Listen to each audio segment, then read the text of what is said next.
ما تقلقيش يا ماما، انا كويس. انا كويس الحمد لله. هو بس الشغل والسحله بتاعته، انت فاهمه. طيب حاضر، مع السلامه. ازيك يا ناديه، عامله ايه؟ انا كويسه. انا مستغربه، لا كلمتك لقيتك هنا. هو انت جاي منين ولا كنت بتعمل ايه؟ انا بعدي هنا كل فين وفين، بقول يمكن اشوف نور. مم. ادم، هو ايه موضوع حق الاستضافه ده؟ ماله؟ حقي. اديكي شفت طلعت حرامي وخطاف، ولما بعوز اشوف بنتي يا ناديه، بنتي بتوريهاني وانا مذلول. اعمل ايه تاني؟ هو انا ممكن اقول لك على حاجه؟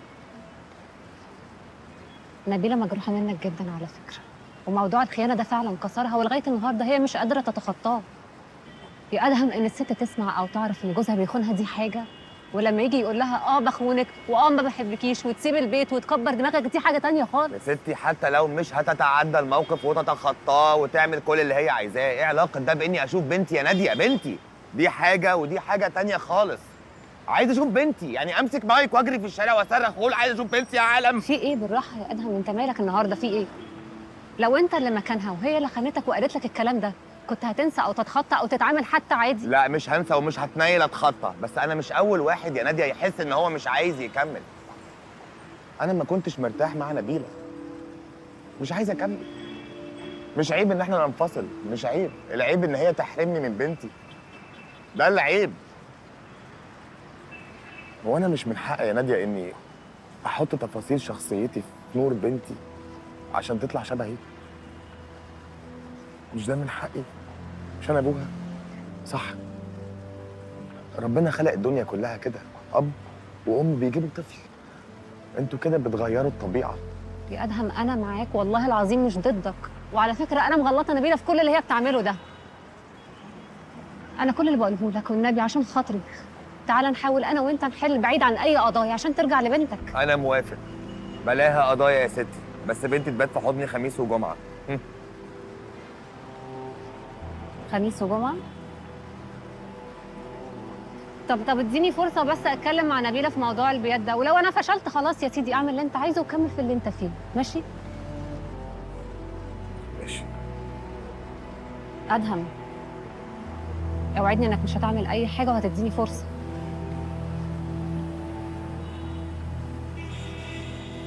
حاضر.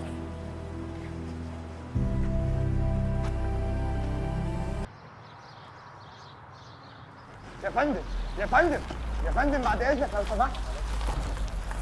يا فندم لو سمحت، يا فندم لو سمحت، يا فندم بعد اذنك. لو سمحت ممكن تسمعني بعد اذن حضرتك؟ اسمعني، مش هاخد من وقتك اكتر من دقيقتين. خير في ايه؟ حضراتكم تبقوا نواب الشعب، صح؟ ايوه. واحنا الشعب، احنا اللي اخترنا حضراتكم علشان تسمعونا وتحلوا مشاكلنا. يا فندم احنا سعادتك مش جايين نطالب بحاجه غلط، احنا مظلومين وجايين نطالب بحقنا. كل اللي نفسنا فيه يا فندم ان احنا نعيش وسط عيالنا، نكبرهم ونربيهم وهم شايفين ام واب. مش ام بس، اي طفل في الدنيا يا فندم، اي طفل في الدنيا زي ما هو محتاج ام، محتاج كمان ابوه علشان يحسسه بالامان ويقويه ويبقى في ظهره. هات الشكوى واحنا هنوصل صوتكم، ما تقلقش. اتفضل يا فندم، بس دي مش مجرد شكوى، ارجوك تفهمني سعاده الباشا. احنا محتاجين القانون يتدخل، ارجوك. محتاجين قانون عادل، قانون عادل، قانون ينصف الابن وينصف الاب، ما ينصفش الام بس. قانون ما يحرمش الاب من ابنه يا فندم، ارجوك. انا حاسس، ما تقلقش هنوصل صوتك. طالما جيت بيت الشعب صوتك هيوصل، دي امانه، وان شاء الله ما تقلقش تعدي حقك. ربنا يكتر من امثالك يا فندم. اشكرك يا فندم، اشكر حضرتك. السلام عليكم. يحيى العدل، يحيى العدل، يحيى العدل، يحيى العدل، يحيى العدل، يحيى العدل، يحيى العدل.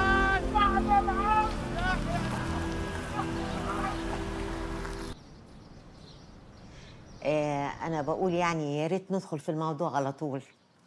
بص يا ابني، احنا لا هنطلب ولا هنتشرط. انا كل اللي يهمني اني ابقى مطمنه على بنتي وانك هتراعي ربنا فيها. يا طنط امينه دي في عينيا، وطول ما هي معايا ما تخافيش عليها خالص. وهو ده اللي انا عايزاه. واحنا بقى مش هنكتب ونقول لك امضي على قايمه والكلام ده، لان مش هو ده اللي هيخليني مطمنه عليها وهي معاك في بيت واحد. بصراحة طنط يعني كلك نظر. طب معلش أنا آسف، بالنسبة للشبكة والمهر. والله بقى شبكتها ومهرها دول مقامها وقيمتها، وانت اللي هتعرفه وهتقدره وهتجيبه.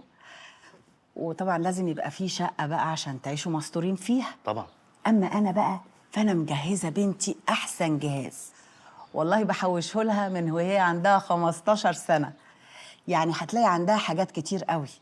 الاساسيات بس هي اللي هتبقى عليك بقى زي اي راجل. أكيد يا طنط طبعا. وأنا إن شاء الله ربنا يقدرني كده وأجيب لها أحلى وأغلى حاجة في الدنيا بإذن الله. زي ايه كده مثلا؟ يعني أي شيء تتمناه أمينة. بس خد بالك بقى، أمينة دي تبقى بنتي قبل ما تبقى بنتها. يعني لو زعلتها في حاجة أنا اللي هوقف لك. دي طيبة ملناش دعوة بيها، إنما أنا بقى لأ خالص. أنا حما بحق وحقيقي، يعني مش هتقدر تضحك عليا بكلمتين. يا خالته بالراحة بالراحة على شادي شوية. يا ستي حقها. أنا في الآخر برضو يعني بصراحة مخلفة بنت زي القمر، لازم توصيني عليك. خلاص على بركه الله. ولما الامور تستقر شويه كده في اقرب وقت هخلي امينه تكلمك عشان تقول لك اتفضل انت والست والدتك نورونا. ده بعد اذن ادهم طبعا. طبعا طبعا إن شاء الله. طب معلش أنا مضطر أتحرك دلوقتي لأن والدتي تعبانة وعندها ميعاد الدكتور وأنا لازم أوصلها، فإن شاء الله نتقابل على خير بإذن الله. ان شاء الله. ربنا اتفضل يا يخليك حبيبي. لينا. بعد إذن حضرتك. اتفضل يا حبيبي. اتفضل. مع السلامه. مع السلامة. استناكي في الشغل، ما تأخرش عليا. الواد امور وحنين قوي. ايه أدهم؟ حاسس ايه؟ شوفي البنت اتكسفت ازاي. بس بقول لك ايه، الورد بصراحة حلو قوي. الورد ده هو جايبهولنا على فكرة.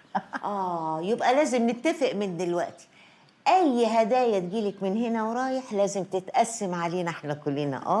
ما احنا اللي هنمشي لك في الموضوع يا حبيبتي. ده ايه شغل السماسرة ده؟ في ايه؟ يا أدهم انت ساكت ليه؟ تعالي عايزك.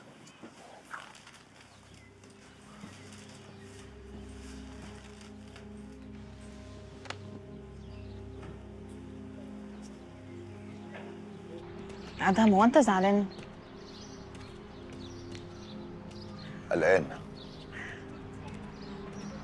شادي كويس يا أدهم وطيب وبيحبني. مش كل واحد بيعرف يحب بيعرف يحمي أمينة. طب انت ليه شايفه كده؟ علشان أنا شايفه وشايفك أنت كمان. وبصراحة مش شايفكم انتوا الاتنين مع بعض. يعني كنت تفضل ان انا ارفض؟ لو قلت لك هتزعلي مني، ولو قلت لك لا ابقى بكذب عليكي.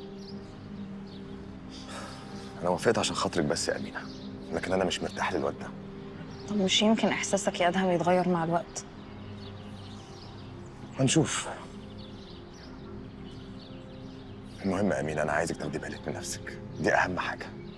ولو حسيتي باي حاجه مش مظبوطه في اي وقت تيجي تقولي لي فورا.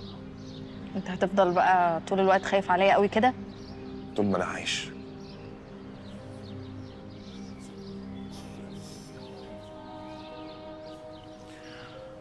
يلا نرجع له. طب ما نكمل كده. يلا بقى.